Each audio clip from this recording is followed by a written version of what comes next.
Hello भाई लोग, welcome to my channel. आप देख रहे हैं लोन वुल्फ एक्सप्लेन और आज मैं आप लोगों के लिए एक्सप्लेन करने जा रहा हूँ वेंसडे का आखिरी और 8वां एपिसोड।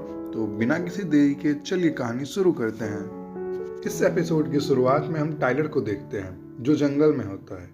तभी वहाँ वेंसडे आती है। टाइलर वेंसडे से कहता है कि थिंग ने तुम्हारा नोट दिया था। मैं तो हैरान था कि तुम उस रात वहाँ से भागने के बाद भी मुझसे मिलना चाहती हो। तो क्या यह एक डेट है? वेंसडे कहती है कि यह एक सरप्राइज है।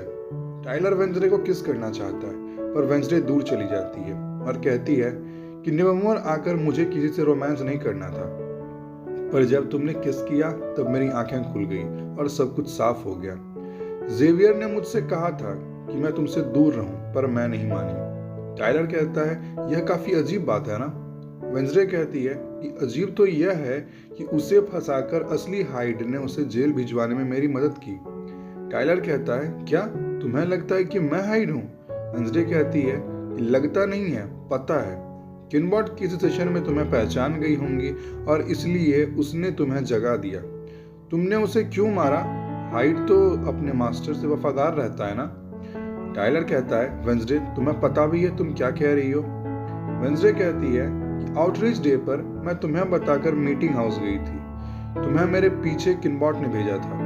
रेवन की रात यूजीन और मुझे गुफा की बात करते तुमने सुन लिया था और डॉक्टर किनबॉट को बता दिया। यूजीन ने उसे जलाते हुए देखा होगा तो उसने तुम्हें भेज दिया उसका मुंह बंद करने। एक बात की मैं दाद देती हूँ, गेट्स के बंगले पर खुद को घायल करना तुम्हारी सबसे खूबसूरत चाल थी। टाइलर कहता है बस करो, सच में तुम्हारा दिमाग खराब हो गया है वेंसडे। मैं कोई राक्षस नहीं हूँ, और अगर तुम्हें सच में ऐसा लगता है तो तुम इस जंगल में इतनी दूर मुझसे अकेले मिलने क्यों आई हो? वेंसडे कहती है किसने कहा मैं अकेली हूँ? तभी वेंसडे के कुछ फ्रेंड्स खंडर से बाहर आते हैं। टाइलर कहता है मुझे समझ नहीं आ रहा है यह किस तरह का घटिया मजाक है, पर मैं यहाँ से जा रहा हूँ। तभी बियांका टाइलर को अपने वश में कर लेती है और सभी स्टूडेंट्स टाइलर को लेकर जेवियर के आर्ट स्टूडियो में आ जाते हैं। हम देखते हैं कि यहाँ पर टाइलर को चेन से बांध कर रखा गया होता है। तभी बियांका टाइलर को होश में लाती है। टाइलर वेंसडे से पूछता है कि मुझे यहाँ लेकर आई को? वेंसडे कहती है कि जहां तुम्हारी चीख कोई नहीं सुन सकता है। टाइलर कहता है ये वेंसडे, ये पागलपन है, बंद करो, मैं एक नॉर्मी हूँ। वेंसडे कहती है यह सिर्फ आधा सच है। फिर वेंसडे टाइलर को एक फोटो दिखाती है जिसमें टाइलर की मॉम की फोटो होती है। वेंसडे कहती है कि अगर मेरा ध्यान मेरी माँ पर नहीं होता तो मैं तुम्हारी माँ को भी पहचान जाती। तुम्हारे डैड ने एक आउटकास्ट से शादी की थी। टाइलर कहता है कि ठीक है, मैं मानता हूं कि वह एक आउटकास्ट थे, पर मैं राक्षस कैसे हो गया? वेंसडे कहती है कि उनके पर्सनल मेडिकल रिकॉर्ड्स के मुताबिक पोस्टपार्टम डिप्रेशन का उन पर गहरा असर हुआ था। टाइलर कहता है मेरी मॉम को सीवियर बाइपोलर डिसऑर्डर था। वेंसडे कहती है हम सब जानते हैं कि यह झूठ है, वो एक हाइड थी और तुम्हारे डैड इस डर में जीते हैं कि तुम्हें वो चीज़ तुम्हारी मॉम से विरासत में मिली या नहीं। एजेक्स कहता है यूनिट का मैसेज है, प्रिंसिपल विम्स को शक हो रहा है और कितना टाइम लगेगा इससे बदलने में?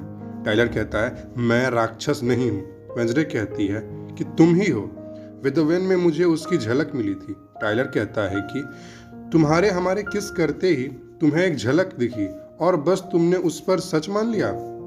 वेंसडे अपने बैग से टॉर्चर करने का सामान निकालती है। प्रियंका वेंसडे से पूछती है वेंसडे तुम यह क्या कर रही हो? वेंसडे कहती है हल्का फुल्का टॉर्चर। एजेक्स पूछता है क्या तुम सच में टॉर्चर करने वाली हो? वेंसडे कहती है कि हाइड को बस एक बात समझ में आती है, दर्द, और फिर वेंसडे टाइलर को इलेक्ट्रिक शॉक देने लगती है। इसे देखकर सभी स्टूडेंट्स डर के वहाँ से चले जाते हैं। बियांका वेंसडे से कहती है वेंसडे मुझसे यह सब नहीं होगा। विम्स को चलकर सब कुछ बताते हैं पर वेंसडे नहीं मानती है। बियांका वहाँ से यह सुनकर चली जाती है और वेंसडे फिर से दोनों हाथ में इलेक्ट्रिक शॉक देने वाली मशीन लेकर टाइलर को शॉक देने लगती है। इधर हम शरीफ को देखते हैं जो डॉक्टर किनबॉट की रिपोर्ट सुन रहे होते हैं टाइलर के बारे में। तभी उन्हें प्रिंसिपल विम्स का कॉल आता है जिन्हें स्टूडेंट्स ने सब कुछ बता दिया होता है। विम्स शरीफ को जल्दी आने के लिए कहती है। इधर वेंसडे टाइलर को टॉर्चर कर रही होती है और टाइलर से सवाल पूछ रही होती है। तभी वहाँ शरीफ आ जाते हैं और वेंसडे को अरेस्ट कर लेते हैं। आगे हम वेंसडे को शरीफ के ऑफिस में देखते हैं। विम्स वेंसडे को बताती है कि शरीफ ने किडनैपिंग का चार्ज नहीं लगाया है। वेंसडे कहती है लगाते भी कैसे, और शरीफ से पूछती है आपको कब से पता था? शेरिफ कहते हैं, क्या मतलब है तुम्हारा? वेंसडे कहती है, जब मैंने वो नाखून दिया था, क्या आपको तब भी पता था? प्रिंसिपल विम्स वेंसडे पर गुस्सा करती हैं और कहती हैं कि बस वेंसडे, हो गया। शेरिफ कहते हैं, जेवियर ही हाइड है, उसे पकड़ने में तुमने मदद की, इसलिए तुम्हें छोड़ रहा हूँ। वेंसडे वहाँ से जा ही रही होती है, तभी वहाँ टाइलर आता है और वेंसडे से कहता है कि बताओ कैसा लगता है हारना?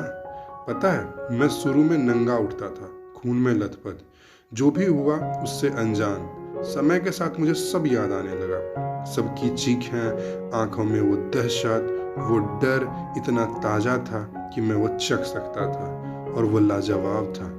टाइलर वेंसडे को पकड़कर कहता है, अभी बहुत कुछ होना बाकी है, और फिर टाइलर वहाँ से चला जाता है। इधर हम वेंसडे को प्रिंसिपल वीम्स के ऑफिस में देखते हैं। प्रिंसिपल वीम्स वेंसडे को एक्सपेल कर देती है। वेंसडे कहती है कि इसमें किसी और का कोई हाथ नहीं था, मैं अकेली थी। प्रिंसिपल वीम्स कहती है, तुम कहती हो कि तुम्हारा कोई दोस्त नहीं है, पर उन्हें बचाने में हमेशा आगे रहती है। वेंसडे कहती है, जो करना था वह करने की उनमें हिम्मत नहीं थी। प्रिंसिपल वीम्स कहती है, तुम्हारा मतलब है किडनैपिंग और टॉर्चर? वेंसडे कहती है कि आप भूल रही हैं कि टाइलर ने 6 लोगों का बेरहमी से खून किया है और सबके बॉडी पार्ट्स को किसी बंगले में जमा करके रखा है। प्रिंसिपल वीम्स कहती है, इस बात को अपने हाथ में लेने के बजाय अगर तुम मेरे पास आई होती तो हम साथ में काम कर सकते थे। वेंसडे कहती है, हाँ क्यों नहीं, हमें शुरू से भरोसे और सहयोग का अटूट रिश्ता जो रहा है। प्रिंसिपल वीम्स कहती है, तुम अपनी फितरत और सोच पर अटल रहती हो, इस बात की मैं दाद देती हूँ, पर यही आदत तुमसे गलतियाँ करवाती है। तुम्हारी इस हरकत ने हमें और स्कूल को कहीं का नहीं छोड़ा है। वेंसडे कहती है कि टाइलर ही हाइड है, उसने जेवियर को फंसाया है, उसने यह बात खुद मुझे बताई है। प्रिंसिपल वीम्स कहती है कि काश मैं तुम पर विश्वास कर पाती। वेंसडे कहती है, उसकी माँ एक आउटकास्ट थी, यही की स्टूडेंट थी, आपको जरूर पता होगा, वह एक हाइड थी। प्रिंसिपल वीम्स कहती है, हाँ माइफ्रोकस वह एक अच्छी लड़की थी, पर मैंने उससे उसकी जात नहीं पूछी थी। वेंसडे चिल्लाकर कहती है, मुझे एक मौका दीजिए यह साबित करने का कि वो हाइड है। प्रिंसिपल वीम्स कहती है कि अब ना तो तुम्हें कोई मौका मिलेगा, ना ही समय। जाकर अपने दोस्तों से मिलकर उन्हें गुड बाय बोल दो, क्योंकि कल दोपहर की ट्रेन से तुम घर जा रही हो। नेवमो आकर तुम्हें कोई फायदा नहीं हुआ। वेंसडे, तुम्हारी माँ को इस बात का बहुत अफसोस होगा, और मुझे भी। फिर हम जेवियर को देखते हैं, जिसे कि चेन से बांध कर रखा गया होता है। तभी वहाँ वेंसडे आती है और जेवियर से कहती है कि मेरे पास ज़्यादा समय नहीं है। जेवियर वेंसडे से पूछता है, तुम यहाँ क्यों आई हो? वेंसडे कहती है, मैं जानती हूँ कि तुम हाइड नहीं हो, टाइलर ने मेरे जरिए तुम्हें फंसाया है, असली हाइड टाइलर है। जेवियर वेंसडे से पूछता है, तुम्हें कैसे पता? वेंसडे जेवियर को कहती है कि उसे किस करने पर मुझे झलक दिखी थी। जेवियर को यह सुनकर बहुत बुरा लगता है और वो कहता है, मैं खुश हूँ, तुम दोनों मुझे फंसाकर मजे कर रहे हो। वेंसडे कहती है, मैंने तुम्हें गलत समझा, मैं जानना चाहती हूँ कि तुमने कोई नई ड्राइंग बनाई है हाल में। जेवियर कहता है, तुम्हें मेरी मदद चाहिए, तुमने मुझे बर्बाद कर दिया, मैंने तुम्हें दोस्त माना और मैं यहाँ पहुँच गया। तुम्हारे टांग अड़ाते ही कोई जख्मी होता है, जहर हो तुम, हर चीज को और बिगाड़ देती हो। वेंसडे जेवियर को रोवन की तस्वीर दिखाती है और कहती है कि टाइलर ने कहा था कुछ बुरा होने वाला है। जेवियर गुस्से में कहता है, तुम्हें यह रोकना है तो यहाँ से चली जाओ, यहाँ से बहुत दूर चली जाओ और वापस कभी मत आना, तभी तुम इसे रोक सकती हो, चली जाओ। और वेंसडे वहाँ से चली जाती है। फिर हम वेंसडे को उसके कमरे में देखते हैं, वो अपना सारा सामान समेट रही होती है। इनिड भी वेंसडे की हेल्प कर रही होती है। इनिड कहती है, अब कुछ भी पहले जैसा नहीं रहेगा ना वेंसडे, क्या तुम मुझे भूल जाओगी? वेंसडे कहती है, इनिड, तुमने मुझ पर बहुत गहरा छाप छोड़ा है, जब भी मैं रेनबो देखूंगी या पॉप सॉन्ग सुनूंगी तो मुझे तुम्हारी याद आएगी। इनिड कहती है, मैंने भी तुमसे कितना कुछ सीखा है, जहाँ लोग सिर्फ बेपरवाह होने का नाटक करते हैं तुम्हें सचमुच फर्क नहीं पड़ता। इनिड वेंसडे से कहती है, क्या तुम रुक नहीं सकती? वेंसडे कहती है कि जेवियर सही कहता है, मैं यहाँ नहीं रहूंगी तो यह सब नहीं होगा, पर टाइलर का ऐसे खुला घूमना मुझे खल रहा है। इनिड कहती है कि अगर उसने कुछ किया तो यहाँ पर गोरगॉन्स, वेम्पायर्स और वेयरवुल्व्स की फौज तैयार है, हम उसे नहीं छोड़ेंगे वेंसडे। और एक खुशखबरी है कि यूजीन को होश आ गया है, शायद जाने से पहले वीम्स तुम्हें उससे मिलने दें। थिंग आकर वेंसडे को बाहर निकलने कहता है और इनिड को गुड बाय कहता है। और फिर वेंसडे वहाँ से निकल जाती है। रास्ते में वेंसडे को बियांका मिलती है, जो वेंसडे से कहती है कि प्लान तुम्हें एक्सपेल करवाने का नहीं था, we are sorry. Wednesday Bianca को कहती है कि नाइट साइड्स को खतरे के लिए तैयार रहना होगा, क्योंकि बहुत से लोग मरने वाले हैं। तभी वहाँ थॉर्निल आती है, जो वेंसडे को व्हाइट ओलियंडर गिफ्ट करती है। तभी वहाँ प्रिंसिपल वीम्स भी आ जाती है और कहती है इस बार मैं तुम्हें खुद जाकर ट्रेन में जाकर बैठाऊंगी। इस पर वेंसडे वीम्स से एक आखिरी फेवर मांगती है और यूजीन से मिलने जाती है। वेंसडे यूजीन से माफ़ी मांगती है उसके साथ न जाने के लिए और हिदायत देती है नेवरमोर नहीं जाने की। यूजीन वेंसडे को उस रात के बारे में बताता है कि उस रात गुफा में जब आग लगी थी तो मैंने देखा था कि कोई काले कपड़ों में था, साथ ही उसके बूट्स लाल थे। वेंसडे समझ जाती है कि वो कौन थी और वेंसडे सीधे थॉर्नहिल के पास आ जाती है। थॉर्नहिल वेंसडे से कहती है तुम्हें तो ट्रेन में होना चाहिए। वेंसडे कहती है ये नाटक रहने दो लॉरल, तुम अपने मौत की कहानी बुनकर नेवरमोर आ गई और हाइड को जगाया। थॉर्नहिल कहती है ओ गॉड, वीम्स सही निकली, तुम्हें साइकिस्ट की सख्त जरूरत है। वेंसडे कहती है कि टाइलर ने मुझे सब सच बता दिया है। तभी वहाँ टाइलर आता है। वेंसडे कहती है शुरू में मैंने किनबॉट पर इसे हिप्नोसिस से जगाने का गलत इल्जाम लगाया, पर तुमने यह काम किसी पौधे के केमिकल से किया होगा।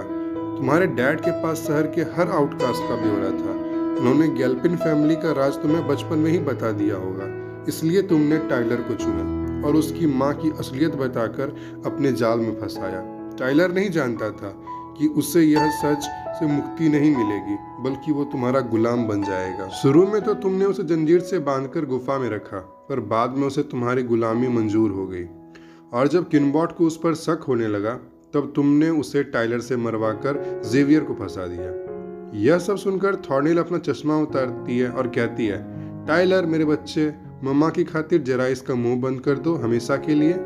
वेंसडे कहती है कि वह तुम्हारे साथ नहीं है। थॉर्नहिल कहती है टाइलर मेरे लिए कुछ भी करेगा। और फिर वो टाइलर से कहती है कि मैंने तुम्हें क्या बताया था तुम्हारी पहचान के बारे में, तुम्हारी माँ के बारे में। आउटकास्ट ने तुम्हें राक्षस बना दिया। वेंसडे थॉर्नहिल से पूछती है अगर तुम्हें आउटकास्ट से नफरत है तो ये नॉर्मीज को क्यों मारता है। थॉर्नहिल कहती है वो तो इस खेल के मोहरे हैं, जैसे कि तुम वेंसडे, तुमने फिर से पूरी बात को समझने में भूल की है।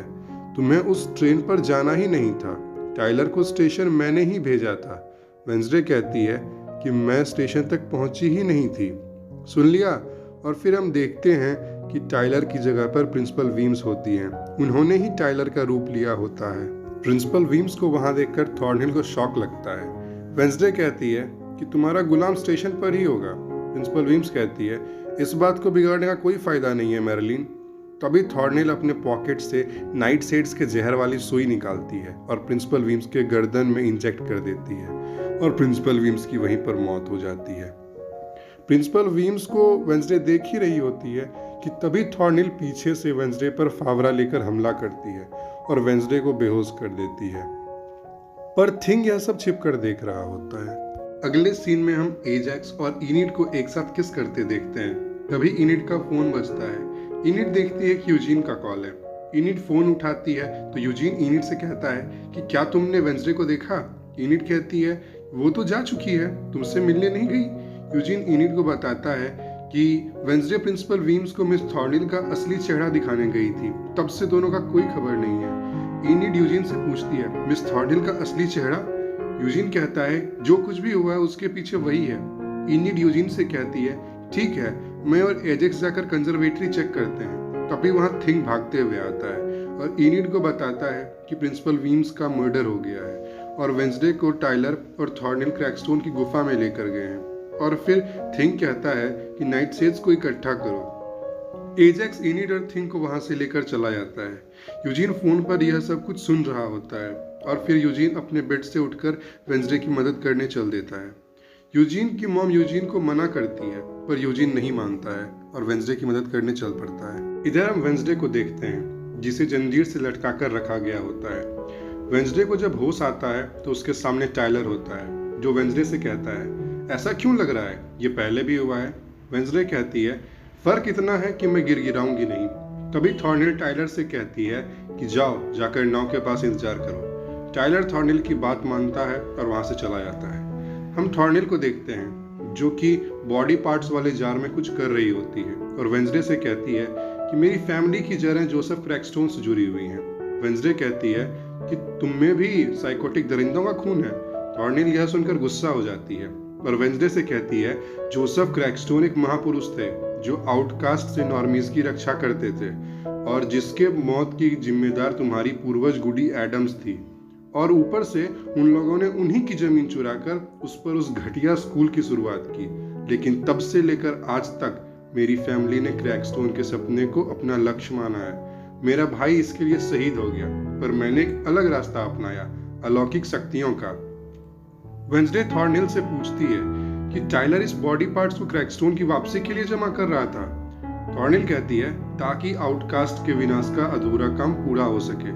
वेंसडे कहती है कि मुर्दे जिंदा नहीं होते हैं, मैं कोशिश कर चुकी हूँ। तभी वेंसडे थॉर्नेल के हाथ में गुडी की बुक ऑफ शैडोज देखती है जिससे पिलग्रिम वॉल से थॉर्नेल ने चुरा लिया था। थॉर्नेल वेंसडे से कहती है कि गुडी का क्रैकस्टोन को मारना सिर्फ काफी नहीं था, इसलिए गुडी को उनकी आत्मा को श्राप भी देना पड़ा। वेंसडे थॉर्नेल से पूछती है इस सब का मुझसे क्या ताल्लुक है। थॉर्नेल कहती है कि मेरी प्यारी वेंसडे, चाबी तुम ही हो। गुडी ने क्रैकस्टोन की कब्र पर यह खून का ताला लगाया है, उससे उसके खड़े वंशज ही खोल सकते हैं, एक जिंदा वंशज जो ब्लड मून की रात यहाँ पर हो। मैं रुकी रही, तुम पर खास ध्यान दिया ताकि मैं तुम्हारी बलि चढ़ा सकूं। इधर हम शेरिफ को देखते हैं जो जेवियर को लेकर कहीं जा रहे होते हैं। तभी उन्हें सैंटियागो का कॉल आता है जो शेरिफ से कहती है सर कुछ गड़बड़ है, अभी अभी यूजीन की मॉम का कॉल आया था, वो काफी डरी हुई थी, नेवोमोर में कुछ तो जरूर चल रहा है, साथ ही किसी ने पुलिस स्टेशन की सारी गाड़ियों के पहिए को काट दिया है। शेरिफ यह सुनकर गाड़ी मोड़ लेते हैं नेवोमोर की तरफ। इधर थॉर्नेल वेंसडे के हाथ को काट देती है और उसके हाथ को क्रैकस्टोन के कब्र से सटा देती है। वेंसडे को बहुत दर्द होता है। वेंसडे जब अपना हाथ खींचकर उससे हटाती है तब थॉर्नेल वेंसडे को घसीट कर ले जाकर एक दीवार के सहारे रख देती है और गुडी की बुक ऑफ शैडोज लेकर मंत्र पढ़ने लगती है। ये रिचुअल्स काम कर जाते हैं और क्रैकस्टोन फिर से जिंदा हो जाता है। थॉर्नेल क्रैकस्टोन से कहती है मैं आपका अपना खून हूँ, मैंने आपको जगाया है ताकि आप आउटकास्ट का अंत कर सकें हमेशा के लिए। क्रैकस्टोन कहता है मेरा बदला साफ और सटीक होगा। तब तक वेंसडे अपनी जंजीरें खोल चुकी होती हैं और कहती है मेरा भी। क्रैकस्टोन वेंसडे को अपने पावर से फ्रीज कर देता है और कहता है कि गुडी एडम्स, तुम अब तक मुझ पर हावी हो, तुम्हारा भी वही अंत होगा जो मेरा हुआ था। और फिर क्रैकस्टोन वेंसडे के पेट में छुरा घोंप देता है और कहता है जाओ जाकर नरक में जलो जहां के लिए तुम बनी हो। वेंसडे वहीं पर गिर जाती है और थॉर्नेल और क्रैकस्टोन वहां से चले जाते हैं। इधर हम इनिड और एजेक्स को देखते हैं जो कि नाइटसेड्स की लाइब्रेरी में होते हैं। इनिड एजेक्स पर गुस्सा करती है क्योंकि एजेक्स एक सीक्रेट सोसाइटी का मेंबर है और उसने इनिड को यह बात नहीं बताई है। तभी वहां पर बियांका, डवीना और केंट आते हैं। बियांका इनिड से पूछती है कि क्या थॉर्नेल ही साइको है। एजेक्स बियांका को बताता है कि थॉर्नेल ने प्रिंसिपल वीम्स का खून किया और वेंसडे को लेकर क्रैकस्टोन की गुफा में गई। इनिड कहती है कि हमें स्कूल को खाली करना होगा और सबको किसी सुरक्षित जगह लेकर जाना होगा क्योंकि यह होने वाला है। केंट कहता है क्या हम फायर अलार्म बजा दें, पर डवीना कहती है नहीं, भगदड़ मचेगी तो टाइलर या थॉर्नेल को पता चल जाएगा, तो सबको बाहर कैसे निकालेंगे। बियांका कहती है हम उन्हें सायरन सॉन्ग से कन्विंस करेंगे। इनिड कहती है मैं और थिंग वेंसडे को ढूंढेंगे। इधर हम वेंसडे को गुफा में पड़ा हुआ देखते हैं। तभी उससे गुडी दिखती है। गुडी वेंसडे को बताती है कि हमें क्रैकस्टोन के दिल में छुरा भोंकना होगा, उसे हमेशा के लिए खत्म करने का यही एक तरीका है। वेंसडे कहती है पर मैं तो मर रही हूँ। गुडी वेंसडे को बताती है कि तुम्हारा नेकलेस वो एक जादुई ताबीज है जो आत्माओं से जुड़ने का वाहक है, उससे मैं तुम्हारे अंदर जाकर यह घाव भर दूंगी, पर इसके बाद तुम मुझे फिर कभी नहीं देख पाओगी। गुडी वेंसडे को हील कर देती है। वेंसडे के सारे घाव भर जाते हैं। इधर हम शेरिफ को देखते हैं जो जंगल के बीच में जाकर गाड़ी लगाते हैं और जेवियर को अंदर बैठा छोड़कर खुद मॉन्स्टर को ढूंढने बाहर चले जाते हैं। इधर स्कूल में बियांका और उसके सारे सायरन फ्रेंड्स मिलकर सबको अपने वश में कर लेते हैं और स्कूल को खाली करवा रहे होते हैं। इनिड वेंसडे को ढूंढने जंगल में गई होती है। तभी ब्लड मून की रात होने की वजह से वो वेयरवुल्फ में ट्रांसफॉर्म होने लगती है। जब वेंसडे गुफा के बाहर आती है तभी उसका सामना टाइलर से हो जाता है। टाइलर कहता है लॉरल ने कहा तुम मर गई, और फिर टाइलर वेंसडे को पकड़ लेता है और हाइड में ट्रांसफॉर्म हो जाता है। हाइड वेंसडे को पकड़कर एक पेड़ पर पटक देता है और उस पर हमला करने ही वाला होता है, तभी वहां इनिड का वेयरवुल्फ आ जाता है और हाइड से भिड़ जाता है। वेंसडे मौका देखकर स्कूल की तरफ भागने लगती है। इधर लॉरल और क्रैकस्टोन स्कूल के अंदर आ जाते हैं। लॉरल कहती है मुझे कब से इस पल का इंतजार था, यह मेरी फैमिली का सपना था। क्रैकस्टोन लॉरल की बकबक से चिढ़कर कहता है शांत रह औरत, दफा हो जा वरना मैं तेरी जबान खींच लूंगा।